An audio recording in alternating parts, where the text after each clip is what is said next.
Ya, nggak apa-apa, langsung duduk. Kita akan sama-sama baca mega project karakter Kristus, saudara. Di mana ini menjadi komitmen kita. Kalau saudara dan saya terus memperkatakan, maka ini juga akan mengingatkan di saat kita mengalami satu masalah, tantangan. Contohnya saudara yang hari Kamis nanti kita baca ini bicara sabar. Orang itu akan keluar dari masalah karena Tuhan memberikan jalan keluar. Ya, tetapi terkadang yang menjadi persoalan kita nggak sabar. Saat kita nggak sabar, kita akhirnya memutuskan atau kita melakukan sesuatu yang tidak sesuai dengan Tuhan inginkan. Sehingga muncul masalah baru. Masalah lama selesai, masalah baru muncul. Seringkali yang terjadi adalah seperti itu.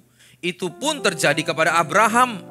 Waktu Tuhan mengatakan, aku akan memberikan keturunanmu banyak dan menjadi berkat buat banyak orang. Di tahun ke-11, Abraham dan Sarah tidak sabar. Sehingga diambillah Hagar yang pada saat itu memang boleh budak itu dijadikan selir dan lain sebagainya. Ya, tapi kalau sekarang nggak boleh loh saudara. Pembantu di rumah dijadikan selir itu nggak ada hukumnya sekarang. Dulu boleh. Jangan jadikan apa budaya dulu ke sekarang. Ya. Nah saudara akhirnya nggak sabar, yang terjadi adalah apa? Sarah dipandang rendah dan akhirnya Ismail dikatakan seperti kuda liar. Ada buah yang dituai. Tetapi setelah itu Abraham belajar sabar.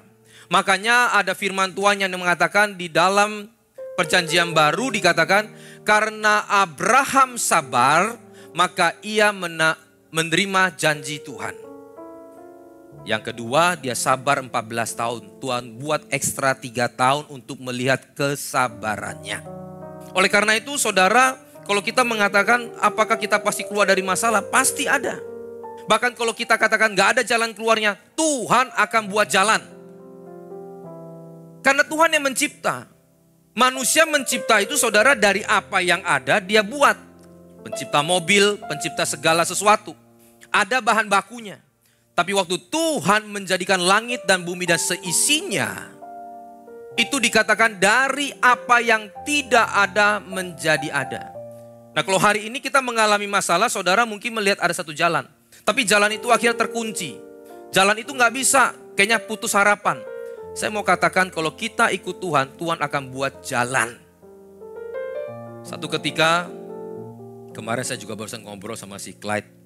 Clyde ini kan baru nikah saudara ya. Jadi saya bilang, ya pokoknya pasti ada jalan semuanya. Mau jalan apa aja pasti ada jalan. Makanya dia jalan-jalan saudara. Saya bilang saya ada kesaksian. Mungkin itu bercanda, mungkin itu sesuatu yang gak masuk akal, kelihatannya bisa lucu, bisa apa. Tetapi itu satu pengalaman rohani saya sama Tuhan. Dimana saudara waktu itu, saya bareng satu dengan Pak Cipto ya waktu itu. Kami dari Kosambi, dari rumahnya, saya jemput dia, kami mau pergi ke satu tempat Balaraja. Salah satu pabrik jemaat, saudara kita isi Jumat siang gitu. Singkat cerita di keluar dari komplek itu, jalannya itu saudara padat macet nggak seperti biasanya. Perjalanan ke Balaraja saja kurang lebih 2 jam. Tapi kita kasih spare sekitar 2,5 jam. Kita sudah berhenti di situ 40 menit nggak gerak. B, ini jalan aja, kita ke situ pas-pasan sudah mulai. Pasti kita nggak nututi kalau kita diam begini. Ya sudah, bagaimana? Berdoa. Nggak bagaimana saudara, saya lihat B itu jalan di depan Anda itu kurang lebih 30 meter itu ada jalan tuh kecil. Saya sih nggak pernah jalan loh dia bilang. Saya sih nggak pernah jalan. Pas kita pelan-pelan merayap, nengok, kecil saudara, persis ukuran mobil kita. Jadi kiri kanan itu rumah penduduk. Ada anak kecil lewat sana, ada ayam, ada kucing saudara. Ini kira-kira mau lewat nggak? Maju sudah nggak mungkin, pasti telat. Berhenti udah 40 menit, rayap doang. Ya sudah, ambil resiko kita kiri, kanan, kanan keluar. Saudara waktu kita kiri masuk persis cuma satu mobil, kita permisi Bu, Pak mohon maaf, jalan saudara. Sampai depan kanan, kanan, kanan, terus. Akhirnya saudara bisa keluar dari kemacetan itu. Lalu saya tanya Pak Cipto, Anda nggak pernah jalan itu dan tahu nggak jalan itu? Nggak tahu Be, kalau gitu jangan nengok ke belakang. Nengok ke belakang jalan itu pasti nggak ada, nutup lagi dia. Sambil bercanda tetapi itu satu pengalaman kita. Dan iseng-iseng satu ketika saya lewat lagi sama dia, saya bilang coba be cari jalan itu. Nggak ketemu saudara. Saudara mungkin mengatakan ya Pak itu mungkin belum ketemu jalan. Memang ada jalan itu, saya juga yakin. Tapi Tuhan mau membuktikan kepada kita bahwa bagi Tuhan itu tidak ada yang mustahil. Kalau Tuhan sudah buat jalan, maka saudara tidak satu orang pun yang bisa menutupnya. Dan itu mungkin pengalaman buat saya. Saudara pun pasti ada pengalaman pribadi lepas pribadi. Sehingga di setiap masalah kita itu saudara, kenapa karakter Kristus itu diperlukan? Nah karena kesabaran itu. Banyak orang menengking masalah tapi dia gak sabar. Doa itu bukan sekedar menengking masalah. Tapi doa itu minta kekuatan kepada Tuhan. Sabar, tabah di tengah-tengah kesulitan kita. Makanya itu karakter. Karakter itu penting sekali. Berhikmat, nanti kita akan lihat ya, kita baca dulu sama-sama. Kita tampilkan dulu di depan. Sama-sama kita baca. Ya saya baca dulu ya. Mega Project Karakter Kristus Kamis. Saudara kalau dibilang sama-sama artinya sama-sama semua. Iya. Jangan sebagian. Mega Project Karakter Kristus Kamis. Sabar, ramah, jujur, berhikmat. Mega Project Kamis. Sabar, ramah, jujur, berhikmat. Jadi saudara, apa yang kita lakukan di dalam Mega Project ini, karakter ini, tanpa kita sadari nanti waktu kita praktekkan, ini masuk ke segala lini. Baik itu di sakit kita, ya mungkin di dalam masalah kita, keluarga kita, itu pasti saudara. Tapi kadang-kadang orang maunya instan, langsung berdoa minta selesai. Tapi lupa minta hikmat kepada Tuhan bagaimana menyelesaikannya. Setelah selesai jangan sampai kita buat lagi masalah yang sama. Itu kan hikmat. Makanya waktu Salomo diminta sama Tuhan, ditanya sama Tuhan mau apa? Dia gak minta kedudukan, dia minta hikmat. Karena untuk mengatur semuanya itu, meskipun dia ada jabatan, tapi kalau dia tidak tahu bagaimana dia mengatur anak buahnya, mengatur stafnya, mengatur kerajaannya, percuma. Meskipun ada kedudukan, malah saudara itu boleh dikatakan malfungsi. Tidak berfungsi sesuai dengan kedudukan yang kamu ambil, yang kamu terima itu. Satu ketika waktu saya pelayanan ke luar kota, saya packing saudara, ya. Saya packing satu namanya koper. Cuma ada kabin, ya. Karena saudara pasti tahu pesawat pada 3-4 tahun lalu itu memang cuma dapat kabin, bagasi nggak ada. Ya pesawat itu juga sering delay, pasti juga saudara tahu. Waktu delay kita pasti juga sering marah-marah. Padahal yang beli kita, yang pesen kita, yang bayar kita, yang marah juga kita. Dan kita sudah tahu tuh pesawat itu sering delay, sering diganti. Tapi yang anehnya kita juga beli karena murah toh. Karena kita murah sudah beli, waktu di delay, waktu diganti kita marah-marah. Kira-kira bijaksana gak kita? Juga gak dipaksa beli, kita memutuskan beli ya terima saja. Kalau memang gak suka cari airline lain, cari maskapai lain, selesai. Nah itulah manusia kadang-kadang saudara mau enaknya tapi yang kalau gak enak gak mau dia. Beli pesawat itu, tiket, akhirnya saya packing, cuma dapat 7 kilo. Ya, baju 4-5 hari pelayanan, tak kemas dengan baik, alat mandi semua masuk di sana. Tak timbang 6 kilo sekian. Oke, berangkat. Pelayanan selesai mau pulang, Bapak Ibu. Baju kotor semua saya masukkan, di plastik semua. Saya masukkan, gak muat. Gak bisa dikunci. Di situ Tuhan ngajar. Waktu kamu berangkat, kamu tata dengan rapi. Tapi waktu pulang, berantakan, makanya gak muat. Waktu saya timbang, timbangan juga naik karena anduknya mulai basah, bajunya sudah mulai ada keringat juga, mungkin ada apa yang lain. Belum lagi ditambah-tambah kita belanja-belanja, betul? Orang kan kadang-kadang belanja begitu saudara. Wah waktu pergi senang. Begitu pulang belanjaannya banyaknya luar biasa. Overweight. Nah itu yang terjadi. Akhirnya Tuhan ngajar kepada kita bahwa harus ditata yang rapi. Makanya kenapa pentingnya kita berhikmat. Berhikmat itu akhirnya menata rapi hidup kita. Bahkan seorang jenderal besar pun pernah mengatakan, bagaimana engkau bisa mengubah dunia, bagaimana engkau bisa menjadi berkat, menjadi orang hebat, orang besar, kalau dari rumah saja, kasur kamu saja, kamu tidak bisa rapikan.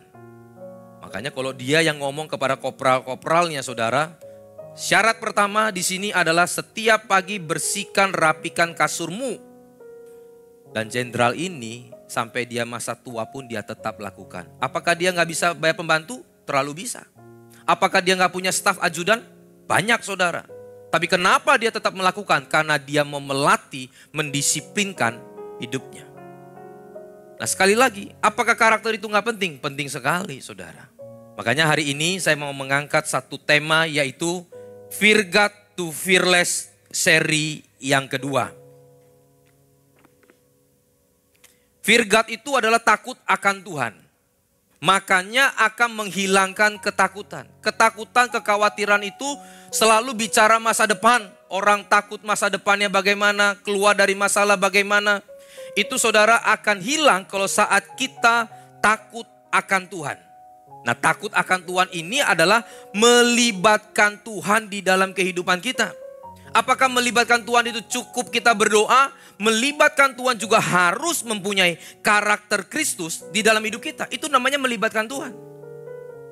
Karena Tuhan minta kita sabar, Tuhan minta kita berhikmat, Tuhan minta kita setia, Tuhan minta kita bersyukur, Tuhan minta kita bertaat kepada Tuhan.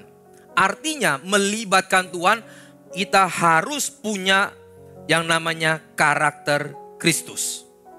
Mazmur 127 ayatnya yang pertama dikatakan, nyanyian Ziarah Salomo. Jikalau bukan Tuhan yang membangun rumah, sia-sialah usaha orang yang membangunnya. Tuhan bangun, orang juga membangun. Jikalau bukan Tuhan yang mengawal, sia-sialah pengawal berjaga-jaga. Saudara coba renungkan baik-baik hal ini. Tuhan membangun, kita juga membangun. Tuhan mengawal, kita juga mengawal. Artinya ada bagian yang kita lakukan. Bagiannya apa, Pak? Membangun rumah contohnya. Pasti bicarakan fisiknya. Apakah Tuhan turun tangannya lalu membangun fisiknya? Tidak. Kalau kita bicara pengawal, yang mengawal, yang menjaga, pasti ada fisiknya yang jaga, yang kerja, yang ngawal. Tapi kalau Tuhan katakan sia-sia tanpa aku yang mengawal, artinya bukan secara fisik di sini. Artinya saudara, membangun rumah itu bukan secara fisik. Membangun sesuatu itu bukan hanya bicara fisik. Kita hidup bukan hanya secara fisik. Tapi ada Tuhan yang tidak terlihat yang ada di dalam hidup kita. Makanya Tuhan katakan, rubuhkanlah bait Allah ini, aku akan bangun secara 3 hari. Dengan 3 hari. Itu bukan bicara bangunan fisik. Tetapi bagaimana dia hidup di dalam kehidupan kita. Yang poin pertama adalah porsi Tuhan lebih besar. Tadi perbandingannya ya. Kalau kamu bangun rumah, aku juga bangun rumah. Tapi akan menjadi sia-sia kalau aku tidak ada. Artinya porsinya lebih besar. Kalau aku mengawal, kamu mengawal. Tapi kalau tidak ada aku, akan sia-sia. Artinya porsi Tuhan lebih besar. Di dalam segala hitungan kita, prediksi kita, apapun yang kita mau putuskan, harus andalkan dan utamakan Tuhan. Katakan amin. Ini penting. Itu yang harus kita kedepankan Bapak Ibu. Bukan hanya soal hitungan fisik, bukan hitungan untung atau rugi. Mengedepankan apa yang Tuhan mau, itu jauh lebih penting. Makanya banyak orang berusaha sampai di tengah jalan, rupanya di tengah jalan putus. Karena dia tidak awali bersama dengan Tuhan. Sekali lagi, bersama dengan Tuhan artinya melibatkan ada karakter Kristus di sana. Kalau Tuhan katakan, jangan kita berbohong, ya jangan berdusta. Jangan kita begini, yang jahat, ya kita jangan jahat. Itu namanya kita sedang melibatkan Tuhan di sana. Porsi Tuhan harus lebih besar Bapak Ibu. Karena manusia bisa membangun bangunan fisik. Tapi saya mau katakan bahwa hanya Tuhanlah yang menentukan segalanya. Ada orang bisa bangun rumah, makanya ada pepatah dunia mengatakan apa? People can build a house but cannot build a home. People can buy a medicine but people cannot buy a health. Manusia bisa beli segalanya, tapi saya mau katakan bahagia, kedamaian, sukacita itu hanya datangnya dari Tuhan. Satu ketika saudara, Tuhan kasih saya satu mimpi, di mana waktu itu kita juga sudah pelayanan, ya, omsel dan semuanya, dan tetap ada keluarga, tetap juga ada kerjaan, tetap ada hal yang kita lakukan. Ada kesibukan, sama-sama punya kesibukan. Di sini kelihatannya terbengkalai, di sini kelihatannya kok ada yang dikorbankan, ada yang harus dikorbankan. Jadi bingung kita, mana yang diutamakan dulu nih? Porsinya mana yang lebih besar nih? Tuhan baik saudara. Satu ketika saya pegang satu lembar kertas, di mana itu seperti ada tanya jawab, ya, esai dan juga pilihan berganda. Ada nilai di situ saya lupa, tapi saya ingat warnanya hitam, artinya bukan rapot merah. Bisa 6, bisa 7. Intinya nggak merah. Lalu saya bertanya dengan kawan di sebelah, saya bilang, Pak, ini nilai kita rendah loh sama teman-teman. Kalau begitu, kemungkinan ini karena latihan rohani kita selama ini yang buat nilai ini rendah. Coba kita tanya sama yang kasih nilai ini. Pak, kita pindah ke ruangan sebelah saudara. Pak, kami mau tanya, kenapa nilai kami dan teman-teman ini rendah? Memang gak merah. Kalau memang rohani kami, kegiatan rohani kami, ini yang mempengaruhi nilai ini jadi tidak baik, kita berhenti saja atau kurangi saja. Maka nilai ini akan tambah toh. Logikanya kan begitu. Tapi tahu saudara, jawab guru ini ngomong, jangan. Karena yang menentukan nilai ini adalah latihan rohani kalian. Yang bisa menentukan ini tinggi atau rendahnya adalah latihan rohani kalian. Jadi Bapak Ibu, saya mau mengatakan iman kita, rohani kita itu menentukan segala aspek di dalam kehidupan kita.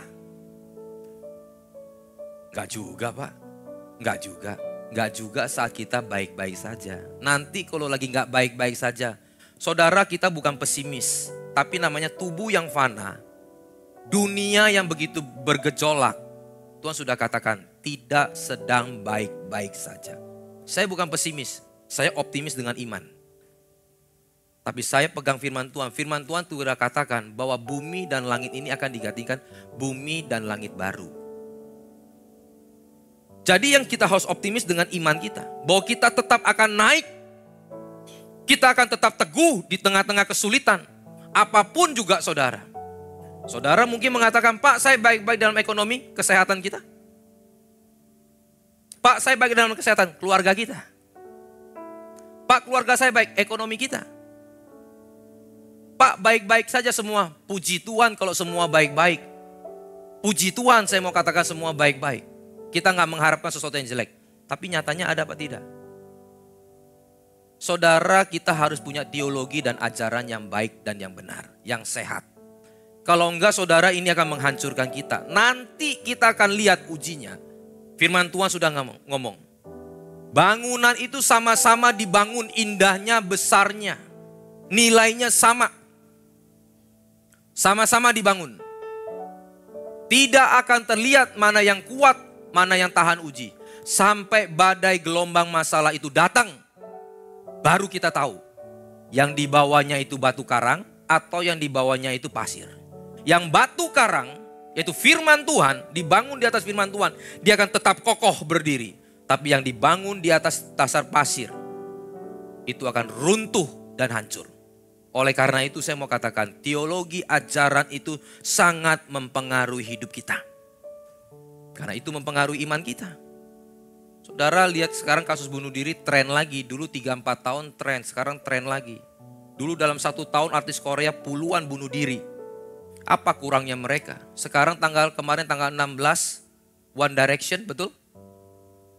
Ada yang tahu One Direction? Cuma saya yang jadi boy band, saudara.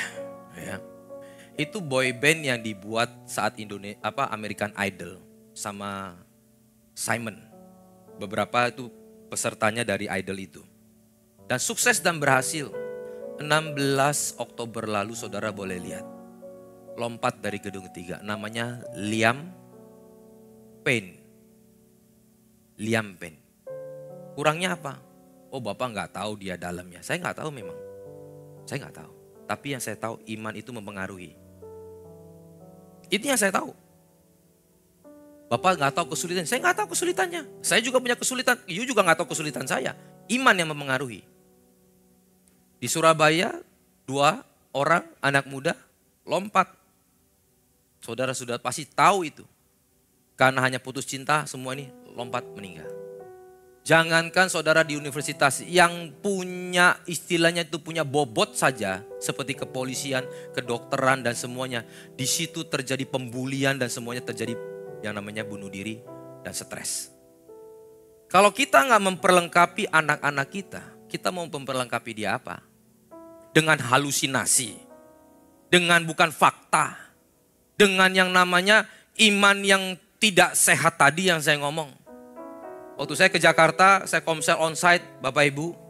Ada seorang ibu, dia baru pindah dari Bandung ke Jakarta. Masuk di tempat kuliah, saudara dia mulai cerita begini. Pak, anak saya sekarang kalau setiap kali, bukan kuliah SMA, mau masuk SMA, selalu histeris, teriak-teriak, nangis, tidak mau ke sekolah. Anak perempuannya. Yang laki berangkat tapi sepertinya ngamuk-ngamuk terus. Berangkat tetap berangkat, ngamuk. Tiga-tiganya di sekolah itu. Singkat cerita dia mau ke sekolah toh, anaknya halangi gak mau. Akhirnya dia diam-diam ketemu gurunya, kenapa? Rupanya anak ini dibully. Saudara tahu bentuk buliannya? Waktu dia di Bandung, sudah tahu dia mau masuk ke sini karena anak ini cantik Bapak Ibu. Dan anak yang laki-lakinya ganteng. Makanya berbahagialah kita yang hari ini yang kurang ganteng dan kurang cantik. Artinya akan kurang bulian saudara. Iya, termasuk yang ngomong gitu. Karena dia cantik di situ punya pacar, mereka takut waktu datang ini pacarnya direbut atau suka sama orang ini. Makanya saudara mereka circle-nya sudah buat sesuatu. Apa yang harus kita lakukan, gosip apa yang harus kita buat. Buat dia supaya tidak disukai orang. Dan singkat cerita ketiga anak ini datang. Yang anak perempuannya kena.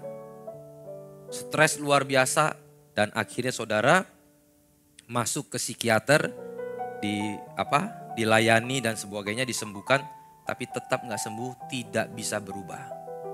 Orang tuanya putuskan tiga-tiganya dipindah ke sekolah yang lain. Lagi setengah sekolah pindah ke sekolah lain itu nggak gampang kalau nggak punya kenalan dan semuanya, nggak bisa saudara. Singkat cerita dia pindah. Pindah akhirnya dibawa ke gereja kita Bapak Ibu. Sebelumnya juga ada gereja. Di situ mulai diajarkan karakter Kristus. Bagaimana diajarkan realita hidup. Di mana orang bisa sakit, bisa sembuh. Bisa sakit lagi. Orang yang namanya saudara bisa kaya, bisa. Itu idealis. Semua kita mau. Tapi pertanyaannya kalau kita lagi jatuh. Jangan kita hanya bilang berdoa, Tuhan jawab, Tuhan sembuhkan. Kalau nggak sembuh bagaimana? Sehingga 1 tahun kemudian saudara sekarang mereka mulai kembali makin kuat. Dan dia mulai cerita. Dan dia sudah mulai pelayanan. Dan kemarin dia dengar khotbah, rupanya di sini diajarin etika, bagaimana cuci piring. Dulu anak saya ini Pak, kalau disuruh cuci piring susah sekali. Tapi begitu dengar khotbah, cuci piring, cuma cuci piring. Cuci piring saudara kelihatannya simple. Dia disuruh orang tua lakukan dengan baik. Saya senang. Kelihatannya gampang. Kelihatannya saudara biasa. Tetapi saya mau katakan itu ada efek domino kepada mental orang itu jadi mandiri, jadi tahu terima kasih, tahu balas budi, tahu menghormati orang tua. Yang tanpa kita sadari yang kita katakan, Pak itu mah pelajaran etika di sekolah juga ada. Hati-hati saudara. Beda, saya mau katakan beda. Daripada saudara dan saya diajarkan satu paham, satu teologi yang salah dan itu akan mempengaruhi masa depan kita.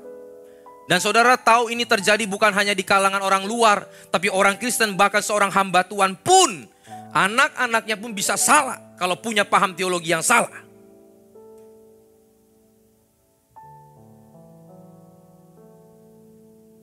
Itu bisa terjadi. Karena di Amerika terjadi itu Bapak Ibu.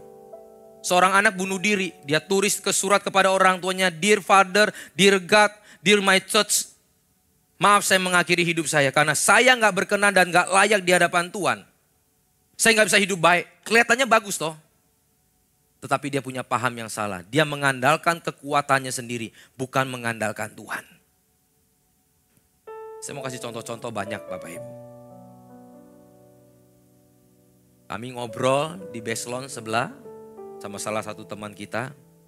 Ngobrol-ngobrol, dia bilang dia barusan bawa jiwa. Ada yang cocok, ada yang enggak. Dari gereja A. Saya mulai cerita, oh ya saya dengar rame Pak tempatnya itu. Oh bukan rame lagi Pak, paling top sekarang. Oh ya, tapi gini Pak. Mereka kuat itu di SMP dan SMA. Oh ya, kenapa SMP SMA yang kuat? Karena SMP dan SMA belum masuk di dunia realita. Belum kerja, belum cari duit, belum mandiri. Masih minta sama orang tua. Loh pelayanannya hebat. Pelayanan itu Bapak Ibu macam-macam orang. Bisa pelayanan karena ada apa, ada sesuatu. Diiming-iming sesuatu saya nggak tahu. Bisa jadi mainan, bisa. Jadi tempat latihan, bisa. Jadi jenjang karir bisa juga, siapa yang tahu. Tapi intinya Pak, SMP, SMA dia kuat. Tapi begitu udah kuliah, masuki semester akhir waktu dia magang kerja dan tahu dunia luar, mulai mereka kehilangan arah. Karena apa yang diajarkan dulu di SMP, SMA di gereja, beda dengan apa yang terjadi di dunia. Itu namanya Kristen halu. Iman halu. Iman yang tidak tahu di depan itu banyak tantangan yang harus kita hadapi. Jangan bilang ikut Tuhan itu hanya kita bisa sembuh, kaya dan lain sebagainya. Bisa Tuhan kasih, masalahnya kalau enggak. Kalau semua orang kaya, siapa yang enggak kayanya? Kalau semua orang sehat, rumah sakit enggak usah namanya ini saudara. Semua itu Tuhan sudah atur, kita tetap berjuang saudara. Jangan akhirnya saudara kita karena ingin tebar pesona, kita ingin saudara tebar karunia, kita ngomong hal-hal seperti itu, kita pun bisa kalau mau. Tapi kan akhirnya Tuhan katakan, nyala kamu, aku gak kenal kamu pembuat kejahatan. Pelayanan 30-40 tahun saudara, akhirnya Tuhan katakan, pembuat kejahatan, bukan dosa loh. Bedanya apa Pak? Karena semua orang itu berdosa. Barang siapa mengatakan dirinya tidak berdosa, dia sedang menipu Tuhan dan menipu dirinya sendiri. Artinya semua orang berdosa, tapi kalau buat kejahatan itu diperbaiki. Jadi semua orang berdosa, tapi waktu seorang yang mengatakan aku sudah bernubuat demi namamu, aku sudah mengusir setan demi namamu, aku melakukan karunia ini demi namamu. Tuhan katakan aku gak kenal kamu, kamu pembuat kejahatan. Dosa Tuhan ampuni, kejahatan harus dihilangkan.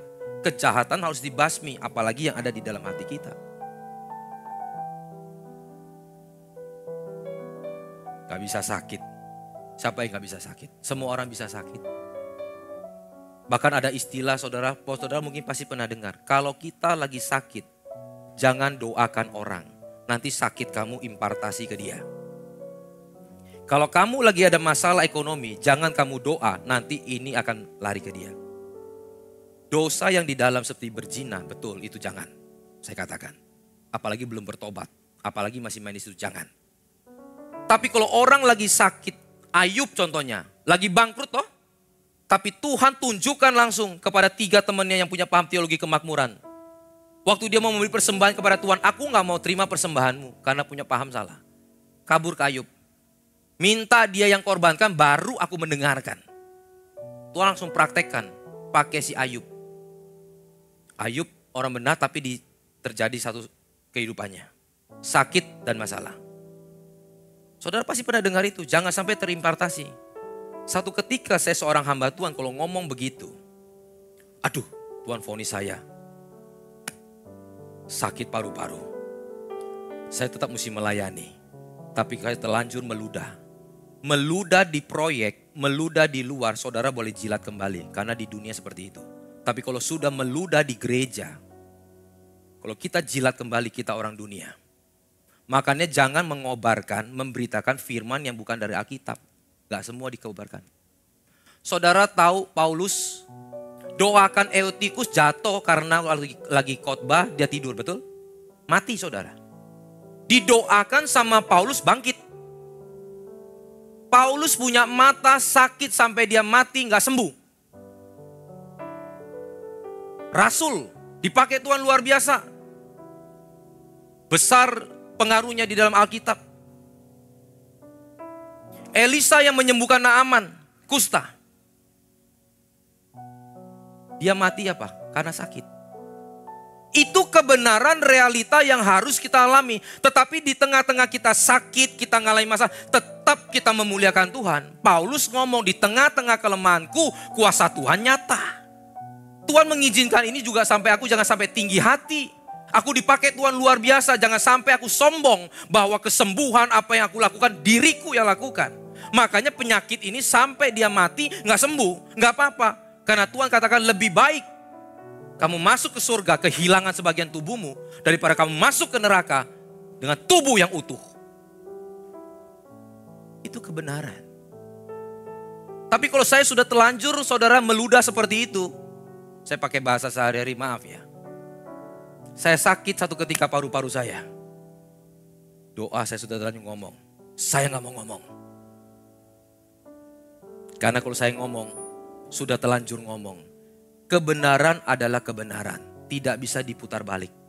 Karena kita melakukan pembenaran. Karena kita melakukan kebenaran kita sendiri. Kita akan diputar-putar sendiri, saudara salah sendiri. Setelah 1 tahun saya sembuh. Saya baru cerita bahwa saya setelah sembuh. Jadi 1 tahun kemarin kamu doakan saya, kamu keadaan sakit dong.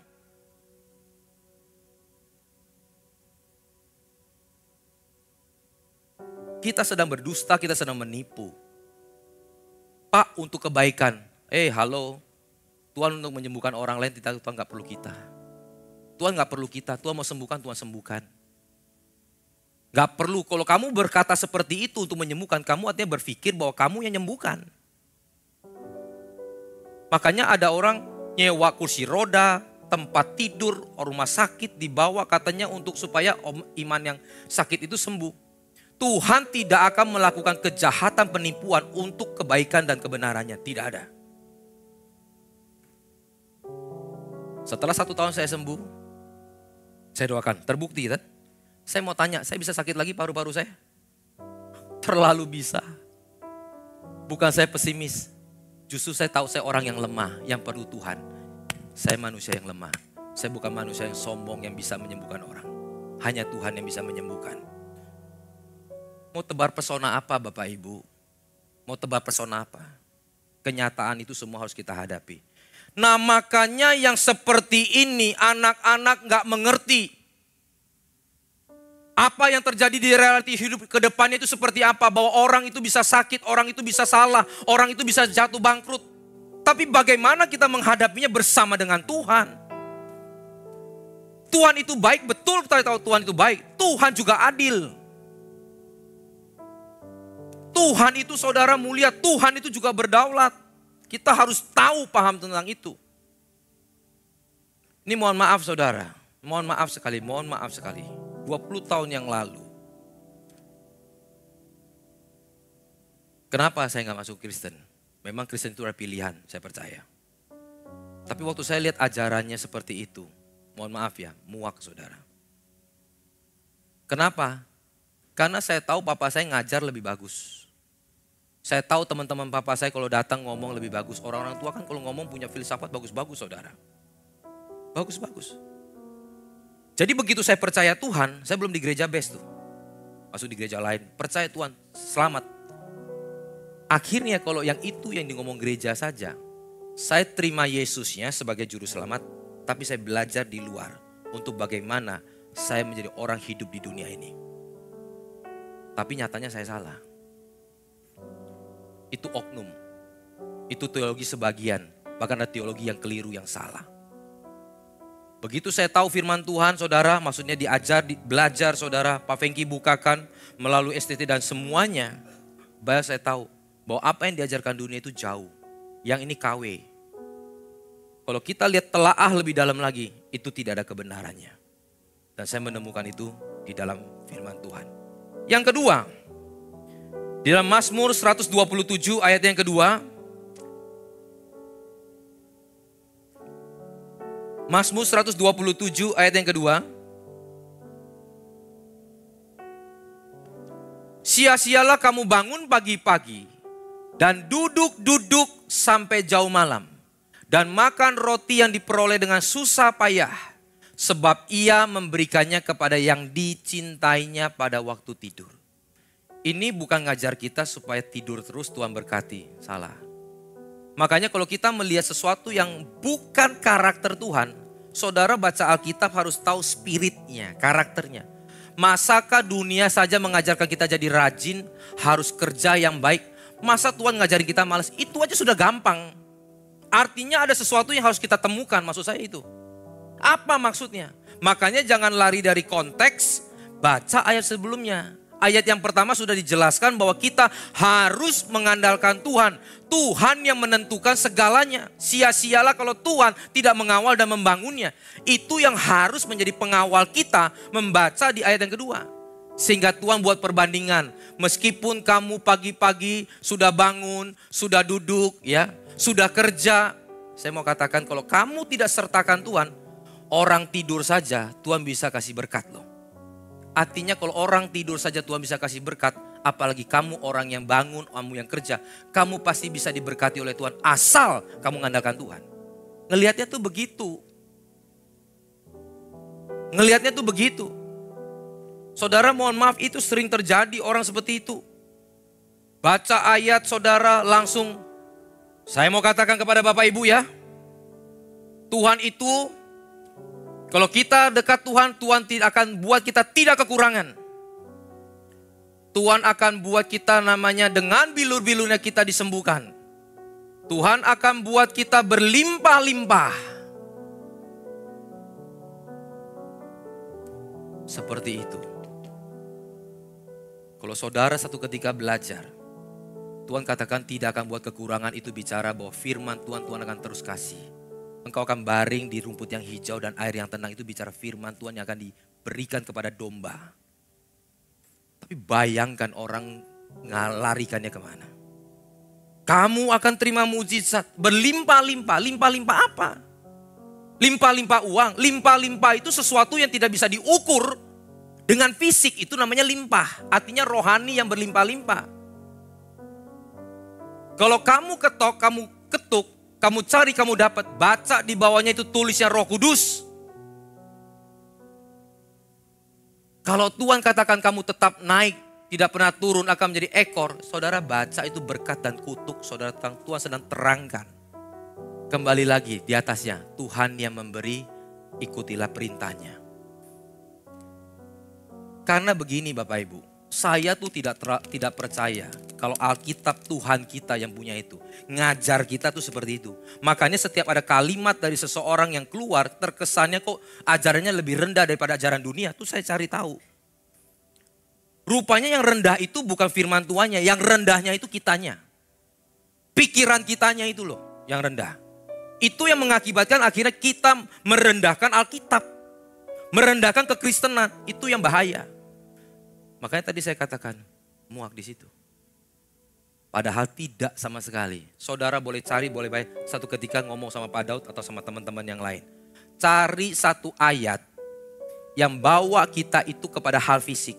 Oleh bilur-bilurnya engkau disembuhkan. Cari yang baik, baca yang benar. Itu bukan bicara kesembuhan fisik. Kesembuhan dari kesesatan domba. Bukan kesembuhan fisik. Tapi orang selalu bilang dengan bilur-bilurnya sembuh fisik. Kalau dibaca ke bawahnya itu adalah orang Israel seperti domba yang lagi sedang tersesat. Oleh bilur-bilurnya dia disembuhkan, dipulihkan, dipanggil kembali maksudnya. Supaya bertobat.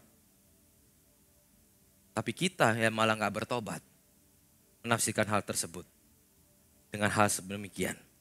Oleh karena itu yang kedua dikatakan kuncinya adalah dicintai Tuhan. Ini penting. Harus menjadi orang yang dicintai Tuhan.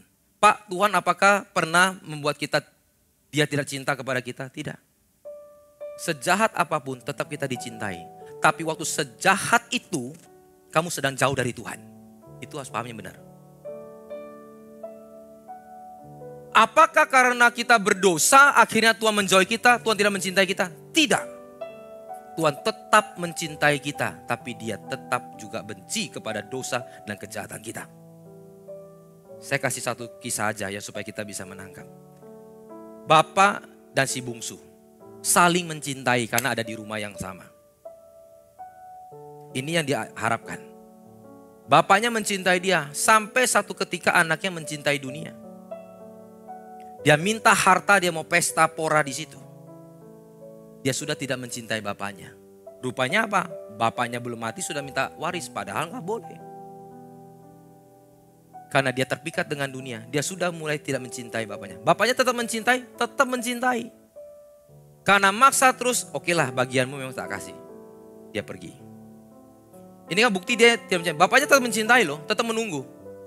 Waktu dia sadar, dia salah, dia kembali. Bapak tetap mencintai. Makanya kuncinya adalah dicintai Tuhan. Tapi apakah kita mencintai Tuhan? Apakah kita mencintai Tuhan? Kita nggak mencintai, dia tetap mencintai kita. Kita buat jahat, dia tetap mencintai kita. Sampai kita kembali, kita bertobat dan datang kepada Tuhan. Makanya orang yang firgat, takut akan Tuhan, dia pasti adalah orang yang disertai Tuhan. Orang yang disertai Tuhan adalah orang yang punya karakter Tuhan. Orang yang punya karakter Tuhan adalah orang yang menjauhi segala apa yang dia tidak suka. Tuhan suka maksudnya. Apa yang Tuhan suka, semua dia lakukan. Yang Tuhan tidak suka, dia tinggalkan. Itu. Nah saat kalau itu dikerjakan, Tuhan katakan, aku memberkati engkau saat engkau tidur sekalipun. Mari kita bangkit berdiri, kita mau akhiri firman Tuhan.